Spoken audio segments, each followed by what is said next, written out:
this is a matchup between Fallen Kingdom and Fennec Elves. This is a league game. I played just last week. I'm Aldaria with the Fennec Elves. And this is a matchup I think Retalius must put pressure on Aldaria to avoid being poked. Aldaria should indeed play defensive and poke Retalius in an economic defensive game. Personally, I play Aldaria very defensive, trying to make good trades and generate a good pool of magic to bring champs, which are very important in the matchup, since they're hard for carries to kill. Archer and Ember Mage aren't great here, and these are good in the right situations, but not great. And I do like Guardians a lot in this matchup because they're high life and ability to move units. So here Retalius start with an aggressive opening. The jury is still out about if this opening is good, but personally I don't like it. I feel it's easy for Maldaria to have good answers to. But as you will see soon, actually it does pay out very well. So with Maldaria you just move it forward, which it's maybe a mistake in retrospect. My idea was just to have, if I move Maldaria a little further behind, I will not have so many options to attack next turn, but this opens for a little more moves for Retalius. But the idea still is to attack the archer and then protect it with the guardian. I do play the gate on the left. The idea of this is to just provide support at the flanks. Do not be easily crowded. This is going to be very hard for Retalius to crowd me and just limit my summoning points. And one of the good things about Maldaria with color protection is that I can just summon something, heal a unit or attack, and just use color protection to protect the unit. So I have a problem to end with units in bad positions because I can just recall them. So use the guardian to attack the archer. Obviously bad luck, it just misses, so the archer doesn't die. Which that was very well for me, and I'm going to pay that for that dearly now. Another archer rings in, and I could just to start crowding me, which is why this gate on the left is very important, because now this cultist isn't so bad as it would without this gate.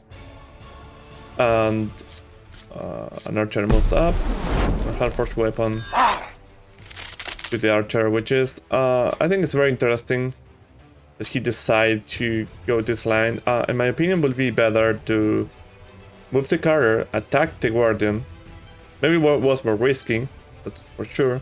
Then move this archer, attack, and then another archer and attack for 8 dice to Maldaria. I will go for that, but it's a little more risky, and this has some advantages, like having the cultist here, which is a threat. Not only because it's a unit, because a blood summon can convert this unit in a threat very easily.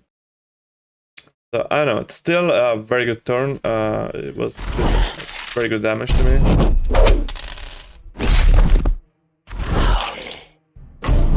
Shots adding some damage to the gate, which is going to be very important, you will find lately. I mean, those pokes to gates might not seem very important, but they are. I mean, it's just starting to poke a gate against a defensive state, so to speak. Where it's my plan with Maldaria, it adds up. So I could summon a fire drake here. I had 8 magic, but I decided I wanted to. The problem is I couldn't use color protection, so I decided to just wait a little for the fire drake and just summon a few commons to be able to use color protection. And also I need to get to 3 attacks because I need to stop the momentum of Retalius. So an Ember Mage here, a beast. I feel that's enough.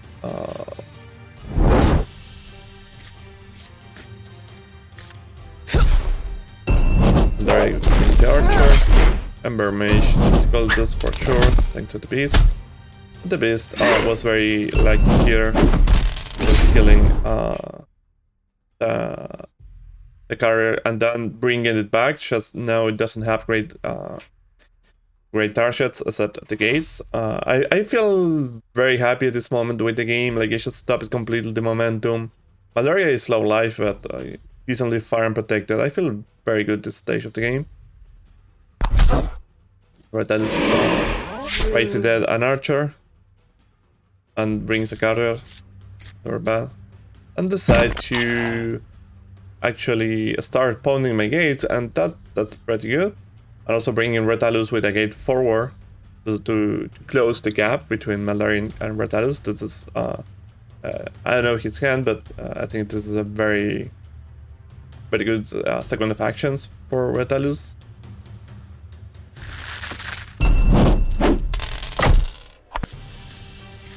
And indeed, my gates are kind of low, and I need to start protecting them. So, as you notice, I'm just okay with just ignoring and maybe potentially losing both gates. I have Fire Drake with Protect, and Ember, if he attacks both gates, I assume my Ember Mage is going to be alive, which is going to be a decent summoning spot for Fire Beast. Maybe this is a mistake, and I should have playing a little more aggressive and protecting the gates, but okay, I decide to not to.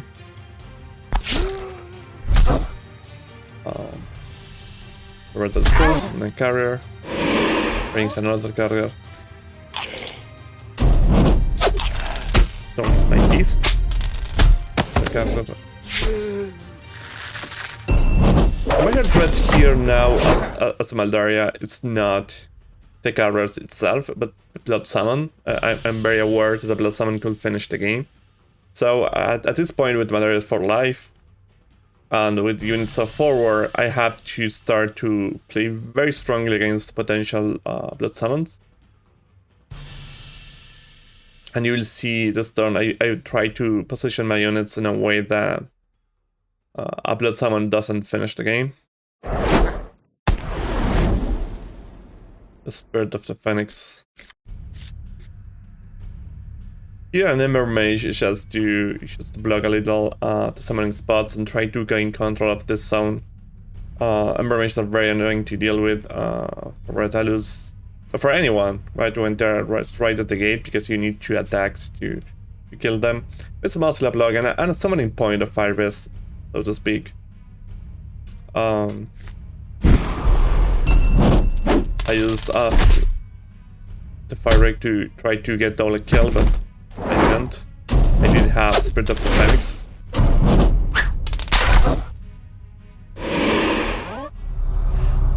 And there's the Blood Summon, but I thought at the time that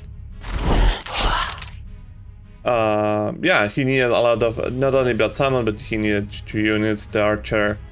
I needed a lot of stuff, and he actually had it. So maybe it was a mistake. I didn't consider at the time that he will do this line, I think. I opened myself to be attacked, and maybe there was another better position, like a little more forward. I'm not sure, but yeah, for sure this was a mistake for Maldaria. I shot it in. Lucky for me, it doesn't do much damage. And here, yeah, he does a great play. He just attacks the warrior trying to kill the archer, and if he does that, there's another 3 hit. It will be 6 dice on a 4 life Maldaria, so he could finish the game right there with that Blood Summon. So despite I was aware of the Blood Summon potential, I didn't play well around it. And yeah, that will teach me to do it better next time. But this shows a little why it's very powerful to do what happened early on, right? To damage Maldaria early on, because now I need to play under the threat of a Blood Summon that could finish the game, which I didn't do well, but I got very lucky that it didn't work.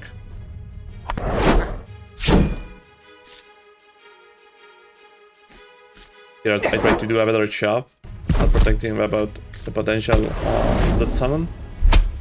I use, yeah, I do a lot of movements just trying to just position everything so Maldaria is well protected. But as you will see soon, I don't do a good job. I would say at this, when this turn ended, on the game. Remember, I was very confident I was gonna win. Or not that I was gonna win, but I was winning the game very sadly. I had, if you see the economy, I'm extremely ahead. And even positionally, I felt like already Malaria was in a safe spot. It's a mistake, but that's what I thought at the time.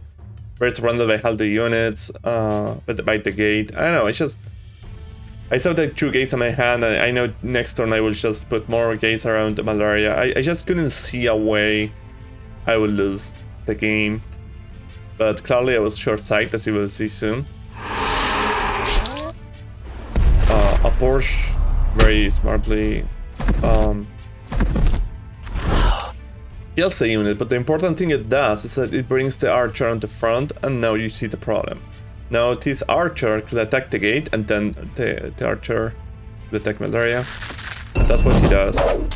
He will even have a health weapon, and yeah, the archer goes 3-3 on the gate, and the archer goes 3-3 on Malaria to finish the game.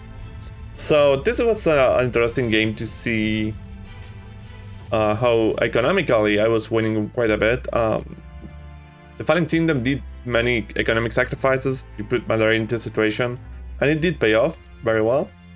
Or I did think that ultimately Malaria in this game had a better economy, but a lot of times Ratalus should win game because of just putting pressure with Blood Summon. I mean, Ratalus has a lot of reach, and sometimes it's very hard to play around everything. I'm not saying that Malaria couldn't play around everything here. Probably there was a better line. Maybe sacrificing some economy. This is a mistake I do. I sometimes sacrifice. I care too much about the economy and forget that, well, if your summoner dies, you lose, no matter how much better economy you have. Yeah, here the Fallen Kingdom did play a great game. Just trying to exploit Ratalus' weakness, not so much about playing about the economy, but putting the pressure on Malaria.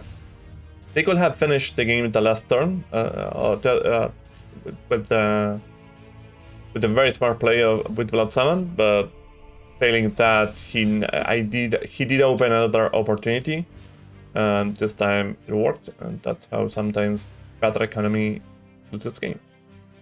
That's all for this game.